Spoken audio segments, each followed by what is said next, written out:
कृष्णा, आप सबका स्वागत है। तो हिंदी में हम शाम को भगवत गीता की क्लास करते हैं। भागवतम की अभी करेंगे। श्रीमद् भागवतम जो है वो अमल पुराण कहते हैं। जितने पुराण हैं उसमें सर्वप्रथम सबसे श्रेष्ठ, और कहते हैं कि जिसने श्रीमद् भागवतम का पाठ अच्छे से कर लिया उसको भगवान की भक्ति निश्चित रूप से प्राप्त हो सकती है। तो सवेरे हमारी क्लास, संडे को दोपहर में हमारी क्लास तुल्लू कन्नड़ा इंग्लिश हिंदी में, और शाम को श्रीमद् भागवतम की हिंदी में रहती है। तो आप सब आ सकते हैं। तो आज हम दूसरे स्कंद के दूसरे अध्याय का 23वां श्लोक कर रहे हैं। कुल मिला के इसमें 12 स्कंद हैं, 18,000 श्लोक हैं। तो अगर श्रीमद् भागवतम का रोज भी पठन करें पूरे जीवन भर में खत्म होना मुश्किल है, पर कोशिश कर सकते हैं कि कुछ कुछ श्लोकों का पठन कर सकते हैं। तो टीवी पे आपको श्लोक दिख रहा है, आप पीछे पीछे दोहराने की कोशिश करेंगे। ओम नमो भगवते वासुदेवाय। ओम नमो भगवते वासुदेवाय। नमो भगवते वासुदेवाय। ओम नमो भगवते वासुदेवाय। नमो भगवते वासुदेवाय। ओम नमो भगवते वासुदेवाय। नारायणं नमस्कृत्य नरोत्तमं व्यासं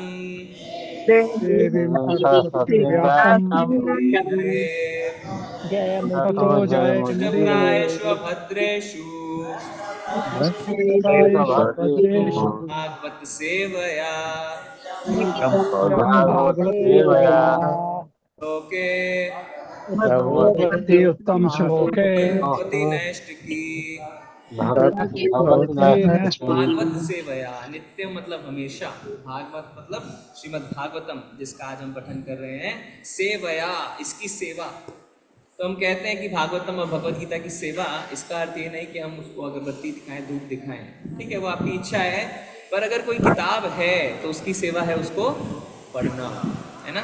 अगर आप कोई किताब लिखें और मैं ले जाके उसको रोज धूप दिखाऊं, आप खुश होंगे क्या? आप बोलेंगे पढ़ लो, मैंने लिखी है। तो पढ़ना उसका सेवा है। तो हम पढ़ते हैं श्रीमद् भागवतम दूसरे स्कंद दूसरा अध्याय 23वां श्लोक। धीरे धीरे पढ़ेंगे, पीछे दोहरा सकते हैं। योगेश्वराणाम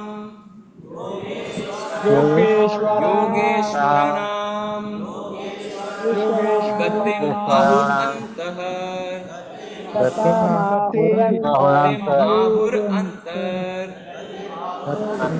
योगेश्वराणां गतिम आहुरन्तः योगेश्वराणां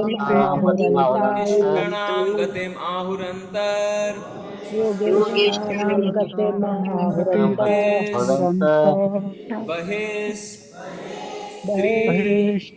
बहिस्त्रीलोकयः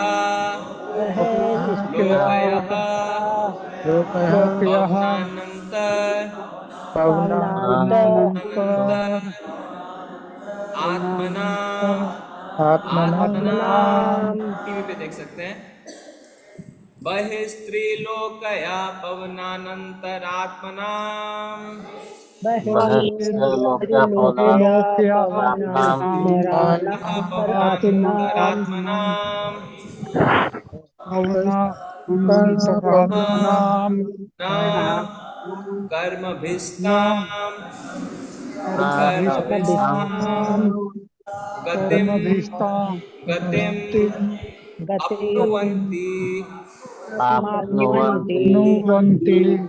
कर्मभिस्तां गतिम अपनुवन्ति न कर्मभिस्तां गतिम अपनुवन्ति गतिम अपनुवन्ति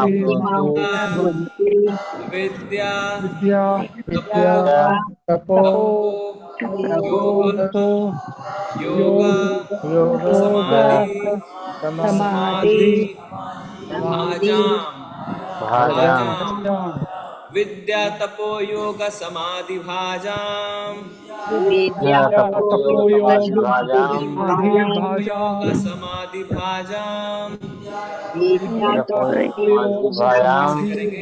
योगेश्वराणां गतिमाहुरन्तः येषां बहिस्त्रीलोक्या पवनानन्तरात्मनाम् बहिस्त्रीलोक्य न कर्मभिस्तां गतिमाप्नुवन्ति तपो योग समाधिभाजाम् विद्या तपो योग समाधि भाजा योग समाधि अनुवाद भाजा लगाएंगे माता जी, अनुवाद में लेके जाइए, स्क्रॉल करिए ऊपर। तथापि हे राजन, माता जी इसमें हम देखेंगे माता जी अनुवाद अनुवाद। अनुवाद दिखाइए। अध्यात्मवादियों का संबंध आध्यात्मिक शरीर से होता है। फलस्वरूप अपनी भक्ति, तपस्या, योग शक्ति तथा दिव्य ज्ञान के बल पर वे भौतिक जगत के भीतर तथा बाहर अबाध रूप से विचरण कर सकते हैं, किंतु सकाम कर्मी या निपट भौतिकवादी इस तरह मुक्त रूप से कभी विचरण नहीं कर सकते। तात्पर्य पढ़ेंगे, पढ़िए तात्पर्य, ऑनलाइन डिवोटीज। हैंड रेस करिए, कौन पढ़ना चाहते हैं। तो हमारे साथ पूरे भारत हरे वर्ष के लोग कृष्णा। जुड़ते हैं, तो उनको भी हम जूम पे जोड़ रंजन माता जी पढ़िए। हरे कृष्णा माता जी। हरे कृष्णा प्रभु जी, सादर प्रणाम। श्रील प्रभुपाद की जय। तात्पर्य श्री प्रभुपाद द्वारा भौतिकवादी विज्ञानियों द्वारा यांत्रिक यानों की सहायता से अन्य ग्रहों तक पहुंचने के सारे प्रयास केवल निरर्थक हैं। तथापि पुण्य कर्मों द्वारा मनुष्य स्वर्ग लोक पहुंच सकता है, किंतु ऐसे यांत्रिक या भौतिकवादी कार्यों द्वारा, चाहे वे स्थूल हो या सूक्ष्म, मनुष्य स्वर्ग या जन लोक से आगे नहीं जा सकता। जो आध्यात्मिक वादियों को स्थूल भौतिक शरीर के कुछ लेना देना नहीं रहता, वे भौतिक जगत के भीतर या बाहर कहीं भी विचरण कर सकते हैं। भौतिक जगत के भीतर वे महर, जनस, तपह तथा सत्य लोकों में और भौतिक जगत के परे वैकुंठ लोकों में वे बिना रोक टोक के अंतरिक्ष यात्री के रूप में विचरण कर सकते हैं। नारद मुनि ऐसे ही अंतरिक्ष यात्री का एक उदाहरण है और दुर्वासा मुनि ऐसे ही योगियों में से एक है। प्रत्येक व्यक्ति भक्ति, तपस्या, योग शक्ति तथा दिव्य ज्ञान के बल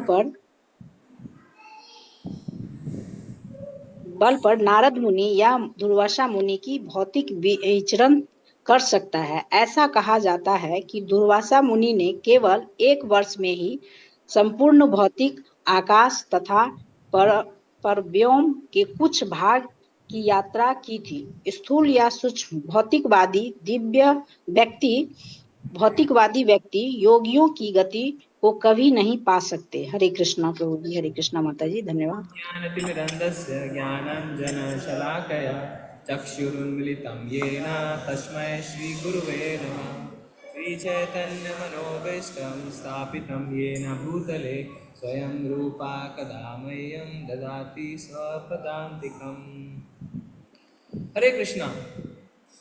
देखिए, इस श्लोक में बताया जा रहा है कि किस तरीके से कुछ लोग अलग अलग ग्रहों में, प्लैनेट्स में जा सकते हैं।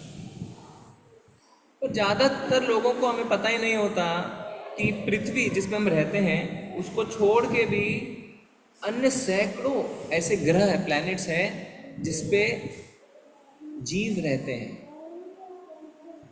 साइंस में इस बात को प्रूव नहीं किया गया है, पर हमारे शास्त्र इस बात को खुलेआम बता देते हैं। और शास्त्र पे हमें डाउट नहीं होना चाहिए, क्योंकि बड़े बड़े ऋषियों ने, बड़े बड़े मुनियों ने शास्त्र को माना है। और शास्त्र जैसे श्रीमद् भागवतम आज से 5000 वर्ष पूर्व लिखी गई श्री व्यास देव के द्वारा, और इसमें आज तक कोई गलती किसी ने निकाली नहीं है, और ये भविष्य को भी गाइड करती है। जैसे 5000 साल पहले ही श्रीमद् भागवतम गौतम बुद्ध के बारे में बताते हैं, और गौतम बुद्ध आज से कितने वर्ष पहले हुए, किसी को पता है? 2500 साल पहले, 2500 साल पहले गौतम बुद्ध, यानी श्रीमद् भागवतम लिखने के बाद गौतम बुद्ध आए। पर श्रीमद् भागवतम ने पहले ही बता दिया कि गौतम बुद्ध कलयुग में आएंगे, कलयुग की शुरुआत में आएंगे।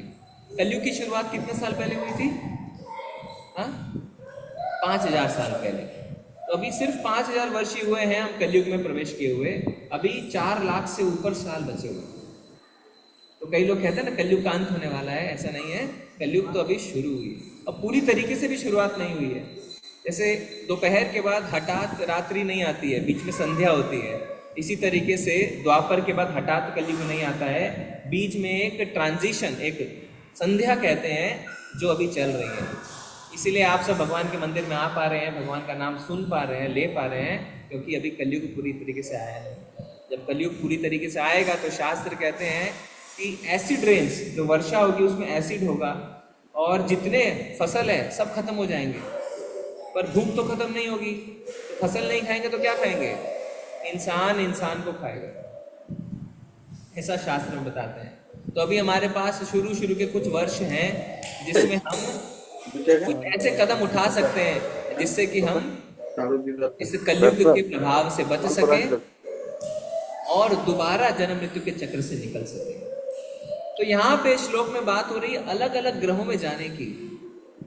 तो हम बोलते हैं ना तीनों लोक, 3 लोक का अर्थ होता है पृथ्वी, एक पृथ्वी से ऊपर, एक पृथ्वी के नीचे, एक पृथ्वी, एक पृथ्वी के ऊपर, एक पृथ्वी के नीचे, एक। पर इसका अर्थ यह नहीं कि सिर्फ 3 ही लोक हैं या 3 ही प्लैनेट्स हैं।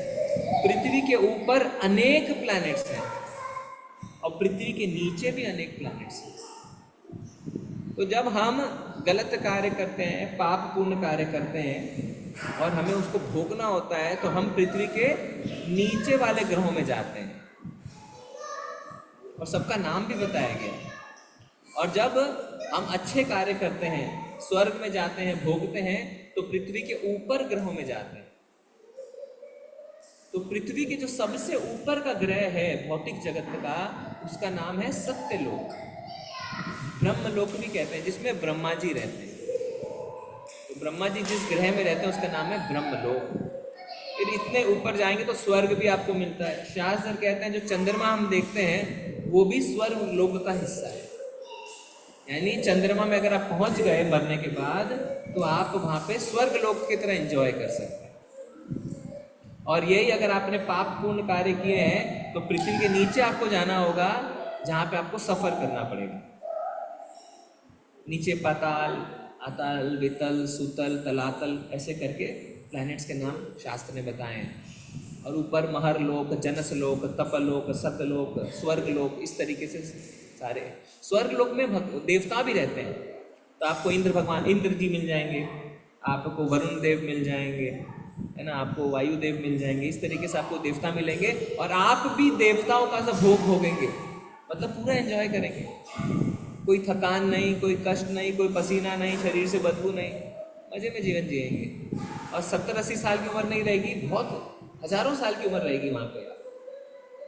और मजे की बात यह है कि शास्त्र कह रहे हैं वहां पे परमानेंटली नहीं रह सकते।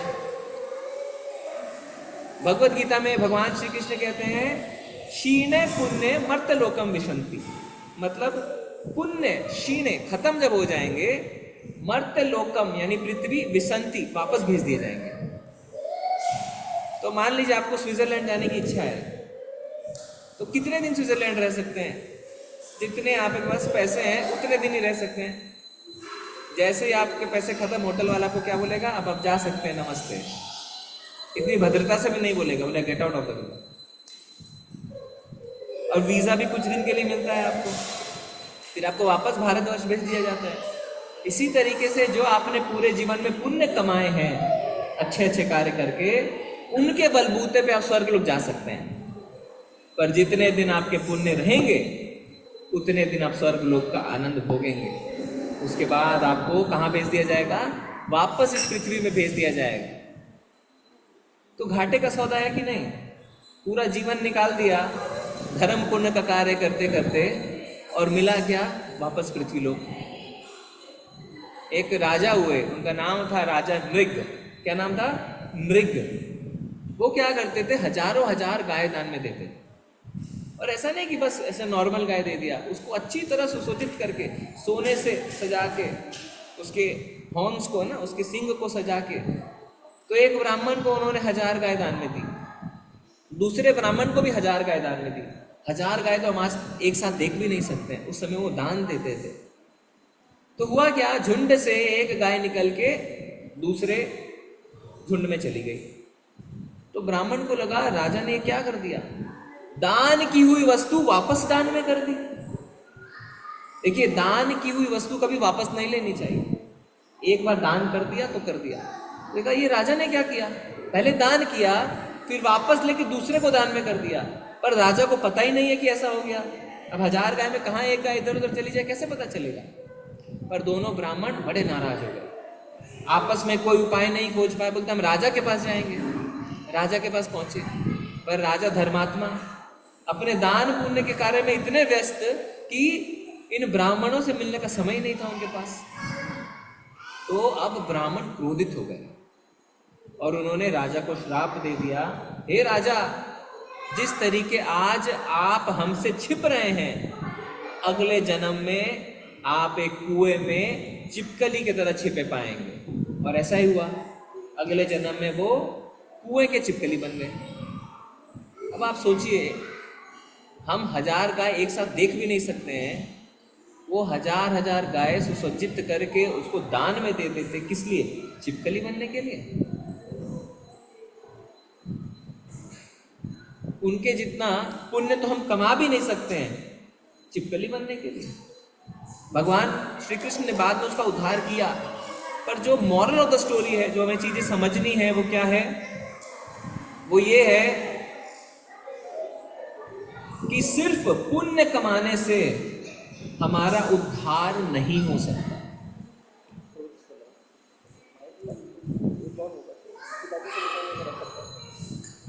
सिर्फ पुण्य कमाने से हमारा उद्धार नहीं होगा। देखिए, किसी ने आज तक आपको बताया नहीं होगा, ये श्रीमद् भागवतम में हमें पता चलता है, श्रीमद् भगवत गीता में पता चलता है, सिर्फ अच्छे कार्य करने से हमारा उद्धार नहीं होगा। अच्छे कार्य करना अच्छी बात है, भूखों को खाना खिलाइए, प्यासे को पानी पिलाइए, गरीब की शादी करवाइए, कपड़े दान में दीजिए, अच्छी बात है, पर सर्वोत्तम बात नहीं है। स्वर्ग तक जा सकते हैं, उसके ऊपर नहीं जा सकते हैं। उसके ऊपर क्या है, तो पूरा जो आकाश है वो 2 भागों में बटा हुआ है, भौतिक आकाश, आध्यात्मिक आकाश। भौतिक आकाश मतलब मटीरियल वर्ल्ड जिसमें हम रहते हैं, और भगवान जहां रहते हैं उसको कहते हैं आध्यात्मिक आकाश, स्पिरिचुअल स्काई। तो हम पुण्य कार्य करके हाईएस्ट प्लैनेट, भौतिक आकाश के प्लैनेट तक, यानी सत्य लोक तक पहुंच सकते हैं, जहां ब्रह्मा जी रहते हैं। उसके ऊपर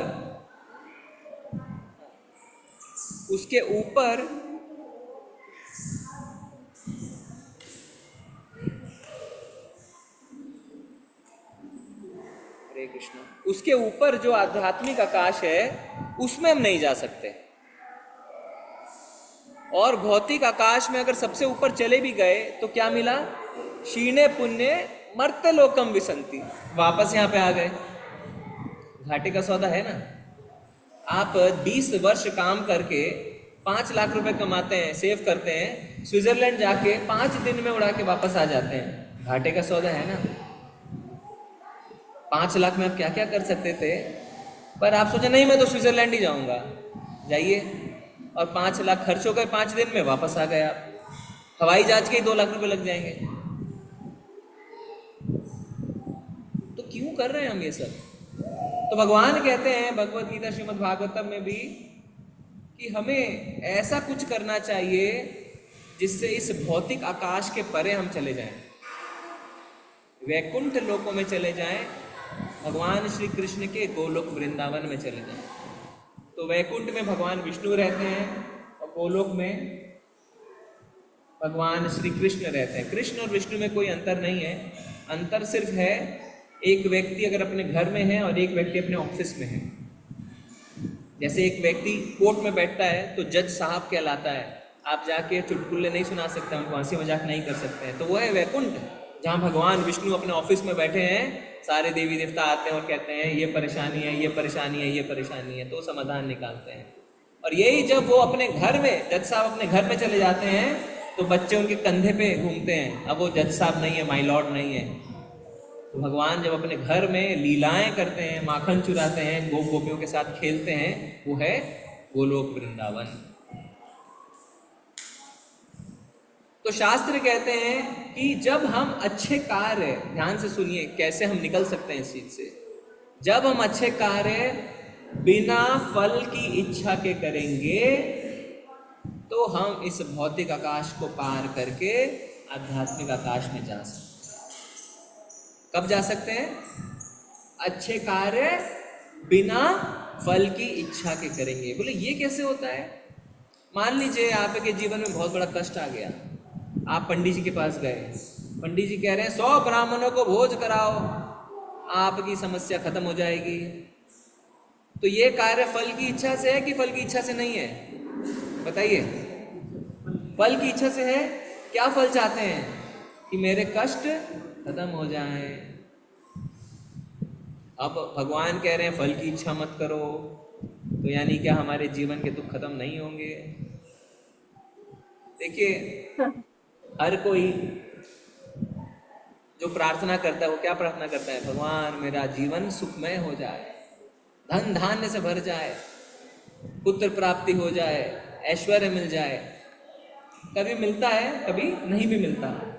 कोई ये प्रार्थना करता है क्या भगवान मुझे दुख दे दो, मेरी एक टांग टूट जाए, मुझे गरीबी मिले, मेरे संतान ना हो? कोई प्रार्थना करता है? पर होता है कि नहीं होता है? होता है ना? दुख आते हैं कि नहीं आते हैं? तो बिना प्रार्थना किए दुख आते हैं ना, तो बिना प्रार्थना किए सुख भी आते हैं। आपको मांगने से सुख नहीं मिलता है। अगर आपके पुनर्जन्म के कर्म अच्छे हैं तो आपको सुख भी मिलेगा, दुख भी मिलेगा, अलग से प्रार्थना करने की आवश्यकता नहीं है। ये शास्त्र कहते हैं। जैसे बिन मांगे दुख मिलता है, बिन मांगे सुख भी मिलेगा। जब आप देवी देवताओं के पास जाते हैं तो हो सकता है कि दर्द बहुत है, दर्द थोड़ा कम हो जाए, तो बोलेंगे आराम है। अरे आराम कहाँ है? दर्द तो अभी भी है, कम हुआ है। पर अगर हम बिना फल की इच्छा से, यानी चीजों को स्वीकार करते हैं, तब भगवान श्री कृष्ण कहते हैं हाँ अब तुम मेरे पास आ सकते हो। देखिए, हमने मजे किए, कहीं ना कहीं कुछ पाप किया, तभी तो कष्ट भोग रहे हैं। तो हमें चीजों को स्वीकार करना चाहिए कि ठीक है, मेरे जीवन में कष्ट हैं, पर भगवान मुझे उन्हें सहने की शक्ति प्रदान करिए। मैं कार्य तो तभी करूंगा जिससे आप प्रसन्न हो, मतलब भगवान को, उसको फल को समर्पित करते हुए। तो क्या हम भूखों को खाना खिलाना बंद कर दें? तो प्यासों को पानी पिलाना बंद कर दें? गरीबों की शादी करवाना बंद कर दें? ऐसा नहीं कह रहे हैं शास्त्र।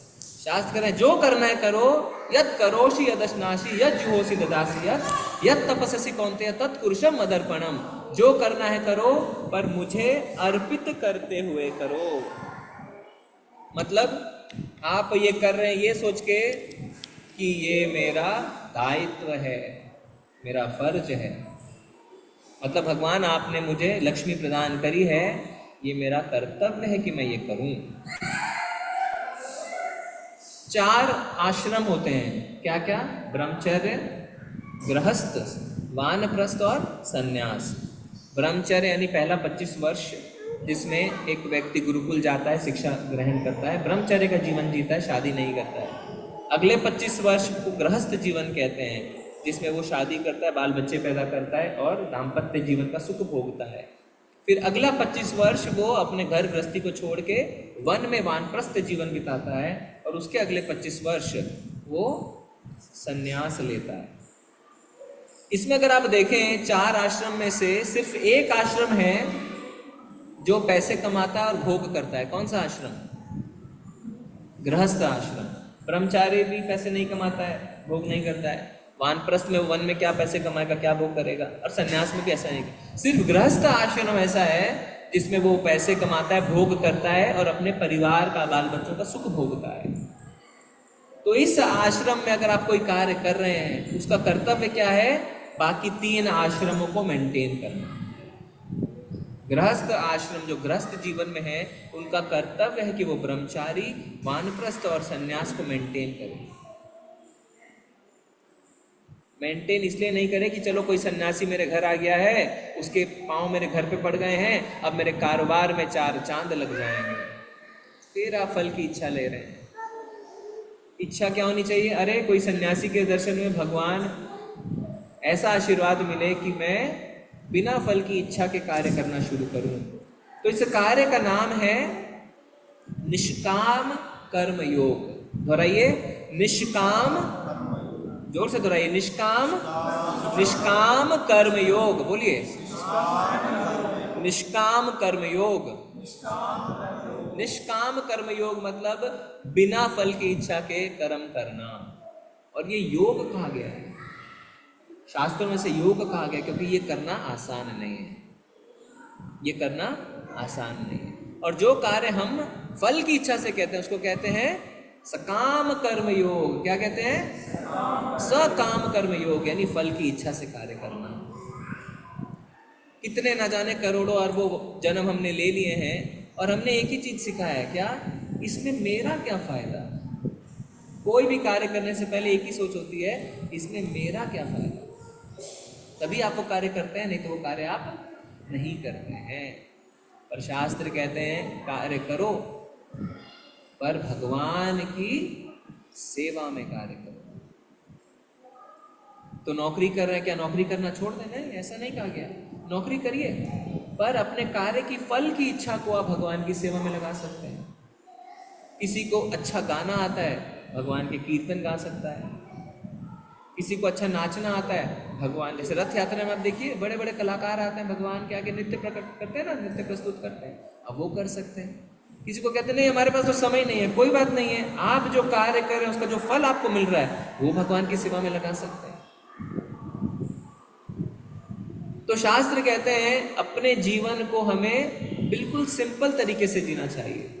मतलब जो चाहिए उतना ही लें, बाकी ना लें। ईशावास्यम इदम सर्वम, मतलब सब कुछ भगवान का है, हम उतना ही लें जितना हमें अपना जीवन यापन करने के लिए चाहिए। बाकी अगर हम लेंगे तो हम चोर कहलाएंगे, क्योंकि हमने दूसरों के हिस्सों का नहीं लिया। सिंपल लिविंग, हाई थिंकिंग, और ऐसा हमारे ऋषि मुनि करते भी थे। आप देखिए, सुनते हैं हम कि जो बड़े बड़े आविष्कार हुए वो वास्तव में भारत से उन्होंने कुछ ऋषि मुनि द्वारा लिखी किताबें वो लेके गए। उड़ना कैसे है, इस दवाइयों की मेडिसिन कैसे बनेगी। आयुर्वेदा में आज बड़ी बड़ी कंपनियां ऋषि मुनि द्वारा लिखे गए शास्त्रों को पढ़ के आयुर्वेदिक मेडिसिन बना रहे हैं। पर क्या वो बड़े बड़े महलों में रह रहे थे, मर्सिडीज पोर्श चला रहे थे? सिंपल कुटिया में रह रहे थे। ईशावास्यम इदम सर्वम हमारे लिए संभव नहीं हो सकता है, पर धीरे धीरे हौले हौले सने सने हम एक एक कदम ले सकते हैं। कम से कम ये पता होना चाहिए कि शास्त्र में लिखा क्या है, कि हर कार्य अपने फल की इच्छा से नहीं करना। तो हम क्यों बोल रहे हैं? क्योंकि आज के श्लोक में भगवान जो डिस्कस हो रहा है, ये डिस्कशन जो है वो परीक्षित महाराज और श्री सुखदेव गोस्वामी के बीच में हो रहा है। परीक्षित महाराज जो है, परीक्षित महाराज कौन है? आपको किसी को पता है परीक्षित महाराज कौन है? कौन है? ऑनलाइन डिवोटीज, परीक्षित महाराज कौन है? बताइए आप लोग, अनम्यूट करिए। परीक्षित महाराज कौन है? बताइए। अर्जुन के पोते, अभिमन्यु के पुत्र। हरे कृष्णा। अर्जुन के पौत्र यानी अर्जुन के पोते, अभिमन्यु के बेटा। परीक्षित महाराज के दादाजी का नाम है अर्जुन। उनको श्राप मिल गया किसी कारणवश कि 7 दिन में उनकी मृत्यु हो जाएगी। तो पागल नहीं हो गए, तड़पने नहीं लगे। उन्होंने कहा इस 7 दिन में मुझे करना क्या है, मुझे ये बताइए। तो श्रील सुखदेव गोस्वामी जो व्यास देव जी के पुत्र हैं वो आए और बताए मैं बताऊंगा कि तुम्हें 7 दिन में करना क्या है। और 7 दिनों तक कंटिन्यूअस 7 दिन 7 रात्रि श्रीमद् भागवतम का उन्होंने पठन किया, ना खाया ना सोए ना मलमूत्र का त्याग किया और भगवान के धाम को प्राप्त हुआ। तो ये जो श्लोक है ये परीक्षित महाराज को श्री सुखदेव गोस्वामी बता रहे हैं कि किस तरीके से एक योगी अलग अलग ग्रहों में जा सकता है। जब हम योग कहते हैं तो योग का अर्थ सिर्फ शारीरिक व्यायाम नहीं है, फिजिकल एक्सरसाइज नहीं। योग का अर्थ है भगवान से जुड़ना। और भगवान से हम कई तरीकों से जुड़ सकते हैं, कर्म योग, ध्यान योग, ज्ञान योग और भक्ति योग। पर सबसे उच्च मार्ग जो है वो है भक्ति योग, क्योंकि भगवान कहते हैं भक्त्या माम अभिजानाति, सिर्फ भक्ति के द्वारा ही मुझे जाना जा सकता है। और भक्ति का अर्थ क्या है? भक्ति का अर्थ प्रभुपाद जी कहते हैं अपने किताब में डिवोशनल सर्विस, यानी भगवान की सेवा। और भगवान की सेवा की शुरुआत करने के लिए, पहला कदम रखने के लिए क्या है? हम भगवान के नाम का जप कर सकते हैं। तो आपसे पीछे पीछे दोहराइए, हरे कृष्णा हरे कृष्णा हरे कृष्णा कृष्णा कृष्णा हरे हरे कृष्णा हरे हरे हरे राम हरे राम हरे हरे राम राम हरे हरे हरे कृष्णा हरे कृष्णा हरे हरे राम हरे राम राम हरे हरे हरे कृष्णा हरे कृष्णा हरे हरे राम हरे राम राम हरे हरे हरे कृष्णा हरे कृष्णा कृष्णा कृष्णा हरे हरे राम हरे राम राम हरे हरे भगवान के नाम का जब हम जप करेंगे, धीरे धीरे परमात्मा रूप में जो हमारे अंदर भगवान स्थित हैं वो हमें गाइड करेंगे और निष्काम कर्म योग की ओर हमें खुद मदद करेंगे ले जाना। तो इतना सब कुछ खुद नहीं करना है, भगवान कहते हैं सिर्फ अगर मेरे नाम का जप करोगे तो हम आपको मदद करेंगे। तो हम चाहते हैं कि भगवान हमारी मदद करें? कौन कौन चाहता है कि भगवान हमारी मदद करें? आप लोग नहीं चाहते माता जी भगवान मदद करें? हाथ उठाइए। हाथ भी नहीं उठता है भगवान का नाम का जब क्या करेंगे आप? हाथ उठाइए। किस किस को कौन चाहता है भगवान मदद करे? तो क्या बोलना है हमें? हरे कृष्णा हरे कृष्णा हरे हरे हरे राम राम हरे हरे। हमें कितने मन के हरे कृष्णा 108 कृष्णा हरे दिन में एक माला ये भगवान के नाम का जप करेंगे। कितना देर लगेगा करने में? 4 घंटे? 7 मिनट लगेंगे। तो 7 मिनट जीवन के निकालिए रोज और इस महामंत्र का एक माला करिए। और 15 दिन बाद आप आके बोलेंगे प्रभु जी मेरी इच्छा है 4 माला करने की, क्योंकि आपके जीवन में आप परिवर्तन खुद देख सकते हैं। प्रत्यक्ष एवं धर्म्यम, भगवान कहते हैं प्रत्यक्ष रूप से आप अपने जीवन परिवर्तन देख सकते हैं। हरे कृष्णा। सबका धन्यवाद। हम भगवान की शयन आरती करेंगे। Hare Krishna. Thank you online devotees. Hare Krishna. Will end the meeting now. Hare Krishna everyone. You can also watch Aarti